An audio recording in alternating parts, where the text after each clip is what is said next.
এজন্য কি খাবো? হালাল খাবো। কথা বলো ঠিক কিনা? হারামভাবে কামাই করবো না। রাজি আছি সবাই? কেন? কারণ কাফনের মধ্যে আমাদের টাকা পয়সা ঢুকানো হবে। এজন্য উস্তাদ আইনুদ্দিন বলতেন, হালাল হারাম না মানিয়া কত টাকা করছো কামাই, এত টাকা রাখবা কোথায়, কাফনের তো পকেট নাই। হালাল হারাম না মানিয়া কত টাকা করছো কামাই, এত টাকা রাখবা কোথায়, কাফনের তো পকেট নাই। টাকা পয়সা নিয়া কে কেউ কবরে গেছে, ওরে মানুষ হইছ বেহুশ দুনিয়ার পিছে, কি জবাব দিবি রে তুই আল্লাহর কাছে। আরে মানুষ হইছ বেহুশ দুনিয়ার পিছে, কি জবাব দিবি রে তুই আল্লাহর কাছে। জোরে বলো ঠিক কিনা? রাত্রে দিনে দৌড়া দৌড়ি, বিশ্রামেরও সুযোগ নাই, নামাজ রোজা দূরের কথা, আল্লাহর নামটাও মুখে নাই। এমন মুসলমান আছে না নাই? রাত্রে দিনে দৌড়া দৌড়ি, বিশ্রামেরও সুযোগ নাই, নামাজ রোজা দূরের কথা, আল্লাহর নামটাও মুখে নাই। তোর পিছে তোর পিছে তোর পিছে মহা বিপদের সংকেত আছে, কি জবাব দিবি রে তুই আল্লাহর কাছে। আরে মানুষ হইছ বেহুশ দুনিয়ার পিছে, কি জবাব দিবি রে তুই আল্লাহর কাছে। জোরে কও ঠিক কিনা? এরে আবার যুবক ভাই, এবার আসো আবু দাউদ শরীফ থেকে একখান হাদিস শোনায় দেই। আল্লাহর নবীর সাহাবী হযরতে বারা ইবনে আযিব রাদিয়াল্লাহু তাআলা আনহু হাদিসটা বর্ণনা করেন। এরে যুবক দিলের কানটা লাগাও, এ মুরব্বি বাবা দিলের কানটা লাগাও, পর্দার আড়ালে আবার মা একটু দিলের কানটা লাগায় দাও। আজকে তুমি ইমানদার দাবি করো, দেখুনটা তোমার মরণটা কেমন হবে। আজকে যারা নামাজ পড়ো না, আজকে যারা রোজা রাখো না, আজকে যারা হারাম খাও, আজকে যারা মিথ্যা কথা বলো, আজকে যারা জুলুম করো, দেখো তোমাদের মরণটা কেমন হবে। এ যুবক, আল্লাহর নবীর সাহাবী হযরতে বারা ইবনে আযিব রাদিয়াল্লাহু তাআলা আনহু বলেন, আল্লাহর নবীর সাথে আমরা একজন আনসার সাহাবার জানাজা পড়ার জন্য বের হইলাম। আনসার সাহাবার জানাজাটা পড়িয়া ওই আনসার সাহাবাকে যেই জায়গায় দাফন করা হবে তার কবরের পাশে আমরা হাজির হয়ে গেলাম। আনসার সাহাবার লাশটা নিয়ে গেলাম। এখন ওই কবরের মধ্যে আনসার সাহাবার লাশটাকে ঢুকানো হয় নাই। আমার মায়ার নবী কবরের পাশে বইসা, আমার মায়ার নবী নিচের দিকে তাকাইয়া কি যেন চিন্তা করে, হাতের মধ্যে একটা লাঠি নিয়া মাটির মধ্যে আঁকা আঁকি করে। আমরা সমস্ত সাহাবায়ে কেরাম মায়ার নবীর দিকে তাকাইয়া রইলাম। আমার মায়ার নবী কোন সময় আমাদের দিকে তাকাবে? আমার মায়ার নবী হঠাৎ কইরা আমাদের দিকে তাকাইয়া গেল। তাকাইয়া আমরা মায়ার নবীর দিকে দেখি রে, মায়ার নবীর সুন্দর চেহারাটা টকবক লাল হয়ে গেছে। আল্লাহর নবী বলে, ও সাহাবার দল, এই ডাকটা দিয়া আল্লাহর নবী আমাদেরকে বললেন, এই যে কবরটা আছে এই কবরে সকলের যাওয়া লাগবে, সুতরাং কবরের আযাব থেকে পানা চাও, কবরের আযাব থেকে পানা চাও, কবরের আযাব থেকে পানা চাও। এই কথাটা মায়ার নবী একবার নয়, এই কথাটা মায়ার নবী দুইবার নয়, এই কথাটা মায়ার নবী আমার তিনবার বললেন। এরপরে আল্লাহর নবী ডাক দিয়ে বলে, উম্মতের দলেরা রে, এই দুনিয়াতে তোমরাও থাকতে পারবা না, আমিও থাকতে পারবো না, তবে একটু বলতে চাই ইমানদারের মরণটা কেমন হবে, বেঈমানের মরণটা কেমন হবে। আমার নবী জানায় দেয়, ওয়া ইন্নাল আবদাল মুমিনা, আল্লাহ বলে ইমানদারের যখন মরণ হবে, এ যুবক একটু দিলের কানটা লাগাও, এ বুড়া বাবা একটু দিলের কানটা লাগাও।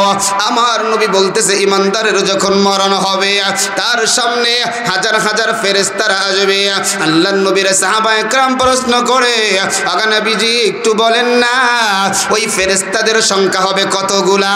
আল্লাহর নবী বলে, দৃষ্টি যত দূরে যায় তত দূর পর্যন্ত রহমতের ফেরেশতাদেরকে দেখা যায়। ফেরেশতাদের হাতে থাকবে দুইটা জিনিস, ডান হাতে থাকবে জান্নাতি কাফনের কাপড়, বাম হাতে থাকবে জান্নাতি সুগন্ধিযুক্ত একটা সুগন্ধি। এ যুবক, এমন সময় ফায়াতিয়ানিহি মালাকুল মাউত, মালাকুল মাউত আজরাইল চলে আসবে। যার দুনিয়া থেকে চলে যাওয়ার সময় হবে, আজরাইল আইসা তার মাথার কাছে বইসা যাবে। মাথার কাছে বসিয়া আজরাইল কত মজার কথা বলে, কত মজার কথা বলে। আজরাইল সর্বপ্রথম ইমানদারের কানের কাছে বলবে, সালামুন কাওলাম মির রাব্বির রহিম।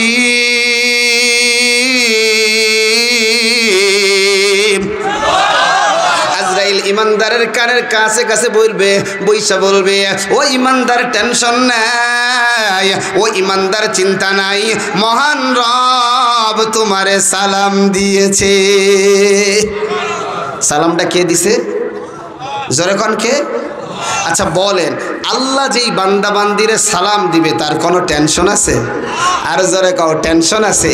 আহা, আল্লাহ রব্বুল আলামিনের নবী গারে সুরে এদিক দিয়া আল্লাহ পাকের নবীর খাবার নিয়া, আম্মাজান খাদিজা আস্তে আস্তে করে উঠে আল্লাহর নবীর সামনে জিব্রাইল এসে বলে, ইয়া রাসূলুল্লাহ, আপনি খাদিজারে জানায়া দেন এই খাদিজাকে আল্লাহ পাক সালাম দিয়েছে। সুবহানাল্লাহ।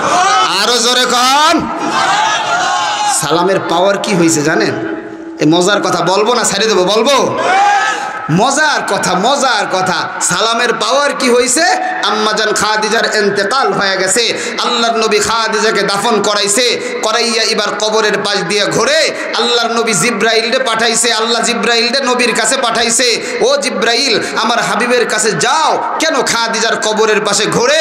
এমন সময় জিব্রাইল আইসা কয়, নবী আল্লাহ জানবার চায় আপনি কেন ঘোরেন? জিব্রাইলকে আল্লাহর নবী বলে, ও জিব্রাইল, আমি তো খাদিজাকে বলছিলাম কবরের সওয়াল জবাবগুলো আমি দিয়ে দেব। সুবহানাল্লাহ। আরো জোরে বলেন সুবহানাল্লাহ। আল্লাহ জিব্রাইলের কানে কানে মেসেজ দিয়া কয়, ও জিব্রাইল, আমার বন্ধুরে বল, আমার খাদিজার জন্য আমার বন্ধুর দরকার নাই, আমার খাদিজার জন্য স্বয়ং আমি আল্লাহই আজকে যথেষ্ট হয়ে গেলাম। সুবহানাল্লাহ। এজন্য সালাম দিবেন কে? আল্লাহ। সালাম দিবেন কে? আল্লাহ রাব্বুল আলামিনের সালাম শোনার পর এবার আজরাইল তোমার আমার কানের মধ্যে মেসেজ দিবে, ইয়া আইয়াতুহান নাফসুল হামিদা, হে প্রশংসিত হামিদা। উলামায়ে কেরাম আছে বুঝবেন হাদিসের ভাষা, আল্লাহর নবী জানাইয়া দিয়েছে। আজরাইল বলবে, হে প্রশংসিত আত্মা, এবার ডাক দিয়া বলবে, উখরুজি, আয় আয় আয়। আত্মা এবার ইমানদারের আত্মা প্রশ্ন করবে, ও আজরাইল কই লয়ে যাইবা? এবার আজরাইল জবাব দেয়, ইলা রব্বিকা, আর কোন জায়গায় না, আমি তোমারে তোমার রবের কাছে লয়া যাবা। রবের কাছে যাওয়া যে জাদু ভাই, কি মজা। আহা, ফেরাউনের স্ত্রী আসিয়া, নাম শুনছেন আপনারা? সবাই বলেন মারহাবা। আরো জোরে বলেন মারহাবা। আসিয়া রে ফেরাউন কয়, ওই ইসলাম ছাড়, নইলে কিন্তু তেলের মধ্যে দেব। এবার আসিয়া রে কয়, না ইসলাম তো ছাড়া হবে না। আসিয়া বলে, এবার ফেরাউন আসিয়ার দুই পায়ে দুইটা পেরেক, দুই হাতে দুইটা পেরেক, চারটা পেরেক মেরে দিছে। কয়, ইমান সারবি নয় তোরে শেষ করব। কয়, না ইমান সারবো না। আল্লাহু আকবার। আরো জোরে আল্লাহু আকবার বলেন। এরপরে ফেরাউন কি করলো? চিন্তা করলো এই শাস্তিতে কাজ হবে না। ফেরাউন বেলেট নিয়ে আসিয়ার শরীর থেকে চামড়াটা আলাদা করা শুরু করলো। এমন সময় আসিয়া বলে, আল্লাহ আল্লাহ, ফেরাউন আমাকে যতই নির্যাতন করুক আমি জীবন যাবে, এরপরে ইমান ছাড়বো না। জোরে কোন মারহাবা। এরপরে ফেরাউন দেখলো এটাও কাজ হয় না, বিশাল এক পাথর নিল, আসিয়ার মাথার উপরে মারবে, যাতে কইরা আসিয়া শেষ হয়ে যায়। আসিয়া যখন এই পাথরটা দেখছে, আল্লাহরে কয়, আল্লাহ রব্বিবনিলি ইনদাকা বাইতান ফিল জান্নাহ, ও আল্লাহ আমি আর কিছু তোমার কাছে চাই না, এই জানোয়ারটা, এই শয়তানটা, এই বেঈমানটা আমার উপরে পাথর মারার আগে আগে তুমি আমার জন্য ঘর বানাও। তাফসীর কারকরা বলে ওই পাথর মারার আগেই আল্লাহ পাক আসিয়ারে জান্নাতের মধ্যে ঢুকায়া দিছে। সুবহানাল্লাহ। মানে পাওয়ার বুঝেন, যাবে কার কাছে? সবাই বলেন। এবার ইমানদারের আত্মা ডাক দিয়া বলবে, ও আজরাইল, তুমি তো বলছো আল্লাহর কাছে যাব, কোন অবস্থায় যাব? এমন সময় আজরাইল ডাক দিয়া কয়, রাজিয়াতাম মারদিয়া, ও আব্দুর রহমান শোনো, ও আব্দুল করিম শোনো, ও রহিমা খাতুন শোনো, ও শাহানা বেগম শোনো, তুমি যে তোমার আল্লাহর কাছে যাইতেছো, এক নাম্বার আল্লাহ পাক তোমার সব গুনাহগুলো ক্ষমা করে দিয়েছেন। দুই নাম্বার, মহান আল্লাহ তুমি বান্দা বান্দির উপরে রাজি খুশি হয়ে গেছে। কে রাজি? যেরকম কে রাজি? আল্লাহ রাজি হয়ে গেছে। এমন সময় তাফসীর কারক আল্লাহর নবী আরেকটা হাদিসে বলেছেন, ওর প্রাণ পাখিটা এই কথাটা যখন শুনবে, বোতল থেকে পানি ঢালতে নিচে পানি পড়তে যেমন কোনো কষ্ট হয় নাই, ঠিক এরকমভাবে পায়ের বৃদ্ধ আঙ্গুল থেকে আস্তে আস্তে প্রাণ পাখিটা এরকমভাবে বের হয়ে যাবে। জোরে বল সুবহানাল্লাহ। এবার প্রাণ পাখিটা আছে মালাকুল মাউত আজরাইলের হাতে। আজরাইলের হাতে তোমার আমার প্রাণ পাখি চলে আসছে রে যুবক। এমন সময় সামনে হাজার হাজার লাখো লাখো ফেরেশতা ডাক দিয়া বলবে, ও আজরাইল, এবার এই আত্মাটা এই জান্নাতি কাফনের কাপড়ের মধ্যে দিয়ে দাও। জান্নাতি কাফনের কাপড়ের মধ্যে যখন দিয়ে দেওয়া হবে, সুন্দর করে পেঁচাইয়া ওই যে জান্নাতি সুগন্ধি লাগাইয়া এবার ফেরেশতারা দলবল সহ আসমানের দিকে উঠতে থাকবে। তামাম দুনিয়ার এমন কোন জায়গা নাই যেই জায়গায় দায়িত্বশীল আল্লাহর ফেরেশতারা নাই। ওই ফেরেশতারা ডাক দিয়া বলবে, ও রহমতের ফেরেশতা, তোমরা কারে লয়ে যাইতেছো? বলে এইটার মধ্যে যে আত্মা আছে কেমন করে বুঝলা? বলে ওই আত্মার মধ্যে এত সুন্দর ঘ্রাণ আমাদের সকলের নাকগুলাকে সুরভিত করে দিয়েছে। এবার ইমানদারের আত্মাটা নিয়ে আল্লাহ পাকের ফেরেশতারা এক আসমান পাড়ি দিবে, দুই আসমান পাড়ি দিবে, তিন আসমান পাড়ি দিবে, চার আসমান পাড়ি দিবে, পাঁচ আসমান পাড়ি দিবে, ছয় আসমান পাড়ি দিবে, এরকম ভাবে সাত আসমানে যখন উঠবে, এমন সময় আমার আল্লাহর সামনে গিয়ে যখন দাঁড়াবে, আল্লাহ বলে, রহমতের ফেরেশতারা থামা, আর উপরে যাওয়ার দরকার নাই। উক্তুবু কিতাব আবদি ফি ইল্লিন, আমার এই দিনদার নেককার বান্দার আমল নামাটা ইল্লিনে লিখে দাও। এবার আল্লাহ বলবে, ফেরেশতা, এই আত্মাটা আর এই সাত আসমানের উপরে দরকার নাই, আমার বান্দা বান্দির কবরে পাঠায়া দাও। কবরের মধ্যে শরীরের মধ্যে আত্মাটাকে দিয়ে দেওয়া হবে। ফায়াতিয়ানিহি মালাকান, এমন সময় তোমার আমার কবরে দুইজন ফেরেশতা হাজির হয়ে যাবে। ফায়াসআলানিহা, এবং ওই দুইজন ফেরেশতা তোমাকে আমাকে এক এক করে তিনটা প্রশ্ন করবে। এক নাম্বার প্রশ্ন, আমার রব্বুকা। দুই নাম্বার প্রশ্ন, আমা দিনুকা।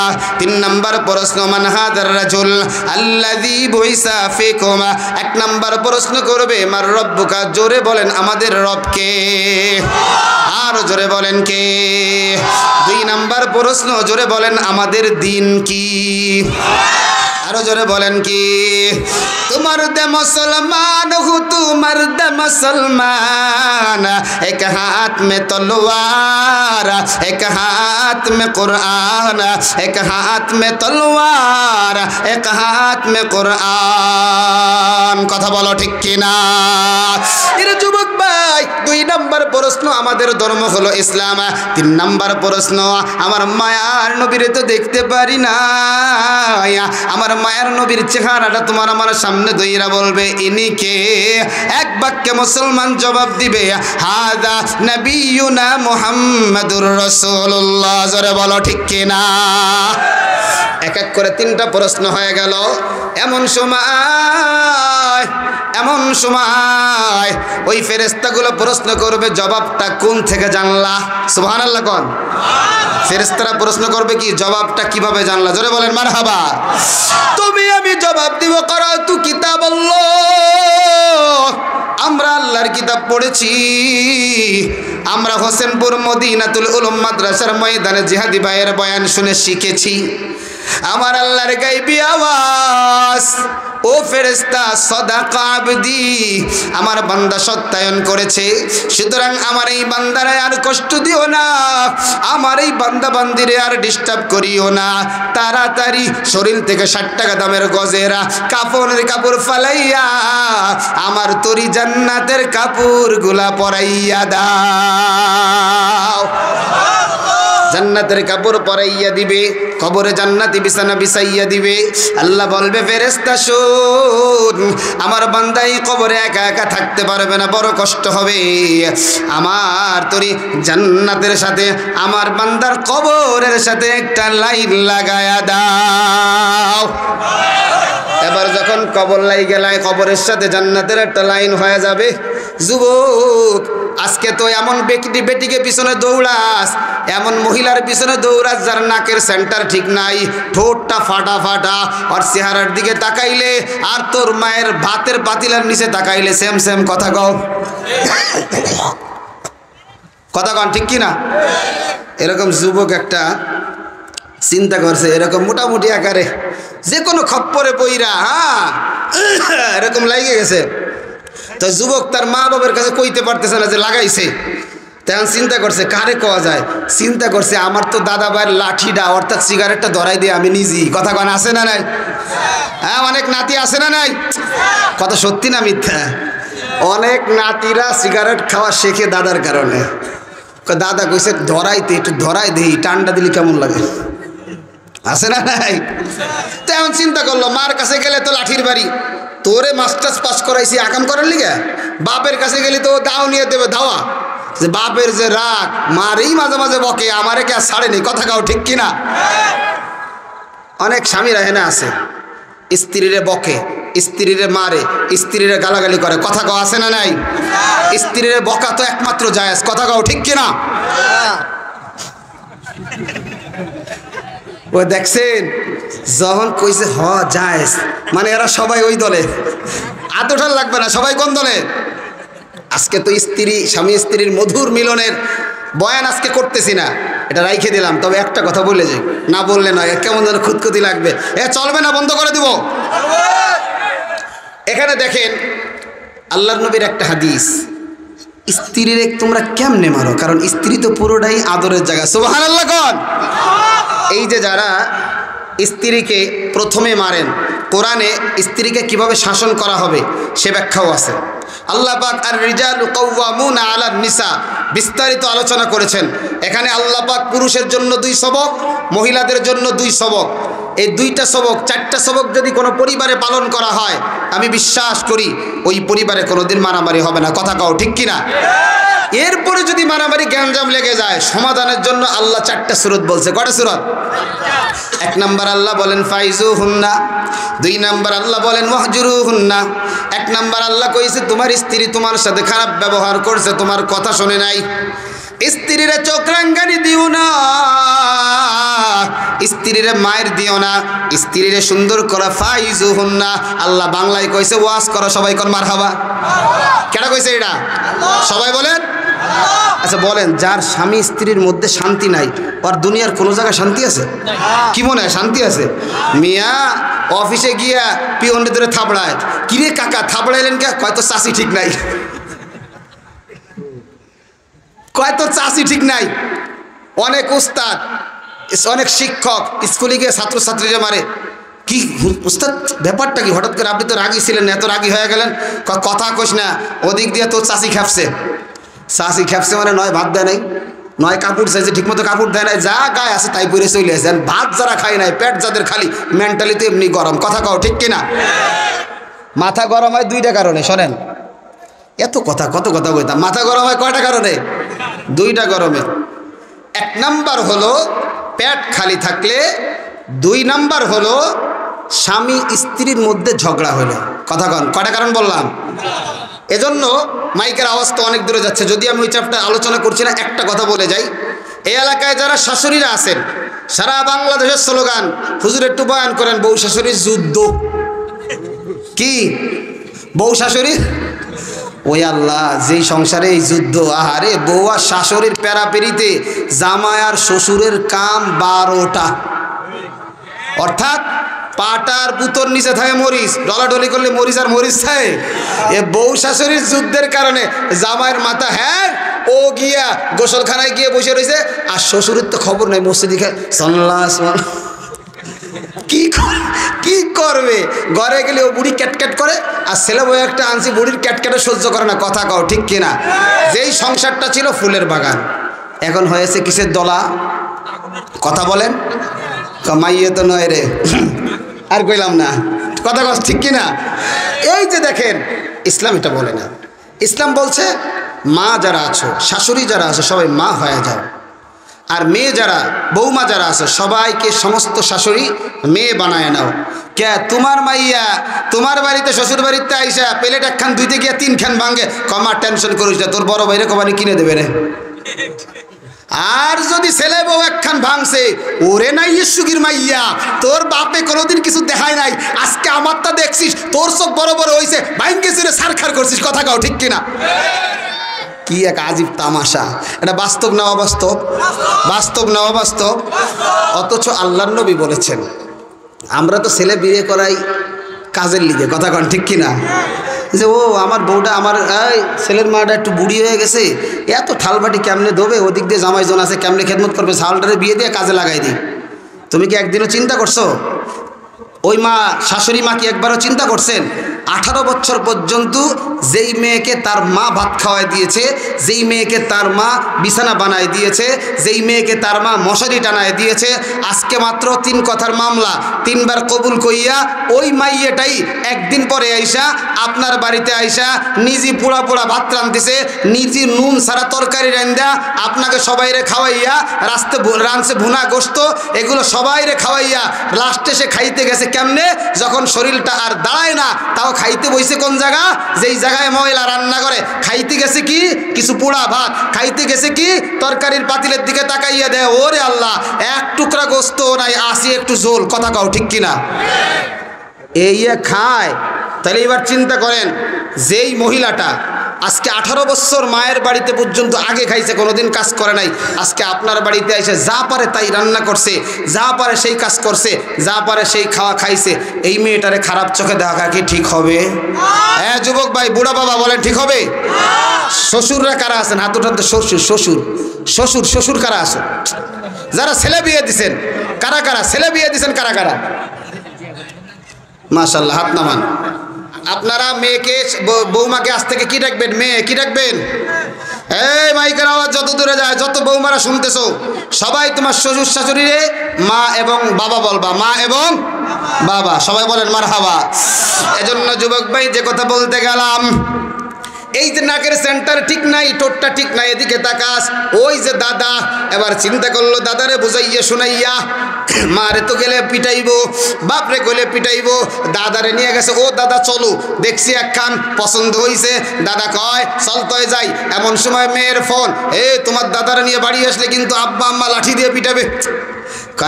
দাদা কামড়া হয়ে গেছে, ওখানে আর যাওয়া যাবে না। কোনো সমস্যা নাই, তুই তো আমার নাতি, তোর জন্য এতটুকু কষ্ট যদি না করি কেমনে হবে? চল দুইজন একসাথে যাই, যাইয়া আমার এক চার দোকানে বসাই দিস, তারপরে তুই কস ও জরিনা, জরিনা একটু বের হইলে আর চেহারাটা দেখে বিয়েটা ওকে করবানি। কথা কাও ঠিক কিনা? দাদা আর নাতি দুইজনে মিলে গেছে জরিনারে বিয়ে করার লিগা। এমন সময় দাদার নাতি যায় দেয় জরিনা ঘরের মধ্যে। এখন চায়ের দোকানে দাদারে বয় দেয়া কয়, একটা লাল চা মার। কি চা? জোরে কোন কি চা? লাল চা। তো লাল চা মোটামুটি আকারে দাদারে দিছে। দেওয়ার পর আমারে দেওয়া লাগবে না, আবার দাদারে দেওয়ার পর এমন সময় ওই যে ডাক দিয়া কয়, ও জরিনা তাড়াতাড়ি বের হ, মুরব্বী কিন্তু একজন আইছে। জরিনা যখন ঘর থেকে বের হইছে, বের হইয়া দরজার বরাবর চার দোকান, দাদা তাকাইয়া দেখে জরিনের চেহারা আর আমার ছেলে বর ভাতের পাতিলা সেম সেম। দাদা চা গালের মধ্যে না দিয়া নাহের মধ্যে ঢেলে দিছে। কন এমন সময় নাতি কয়, ও তুই থাক, আগে দাদারে সামলাই। দাদারে নিয়ে গেছে কই? হসপিটালে। আচ্ছা বলেন, একটা দুর্ঘটনা সারা জীবনের কি? কথা কয় না। দুর্ঘটনা কয়টা? একটা। সারা জীবনের বিশ্বের যদি না হয়, এলাকায় এই থানায় জেলায় যারা আছে মাঝে খোঁজ নিয়ে দেইস, কান্না কারে কয়, কয়শো প্রকার, কয় হাজার রকমের। আল্লাহ পাক আমাদের বুঝ দেখ, বলেন আমিন। এবার জান্নাতের সাথে দরজা হয়ে গেছে। এমন সময় হৌরকে দেখা যায়, গিলমানকে দেখা যায়, বলে একটা জান্নাতি হৌর হবে কেমন, এক কথায় হাড়ের মগজও দেখা যাবে। জোরে বলেন মারহাবা। ওই যারা বিয়ে করস নাই, যারা বিয়ে করস নাই, যারা বিয়ে করছো তারা না, যারা বিয়ে করস নাই কারা কারা জান্নাতি হুর চাও হাত উঠাতো। যারা বিয়ে করো নাই কারা কারা জান্নাতি হুর চাও মাশাআল্লাহ। যারা বিয়ে করেন নাই, হ্যাঁ যারা হাত উঠেছে লম্বা করো। আজ থেকে কোনো মেয়েদের সাথে কথা বলবি না তো ইনশাআল্লাহ? জোরে কয় ইনশাআল্লাহ। এবার হাত নামা। যারা মেয়েদের সাথে অগোচরে কথা বলবি না তাদের ব্যাপারে 1 নাম্বার সার্টিফিকেট আল্লাহ পাক তোরে দুনিয়ার জমিনে একটা পুত পবিত্র নারী দিবে। সবাই বলো মারহাবা।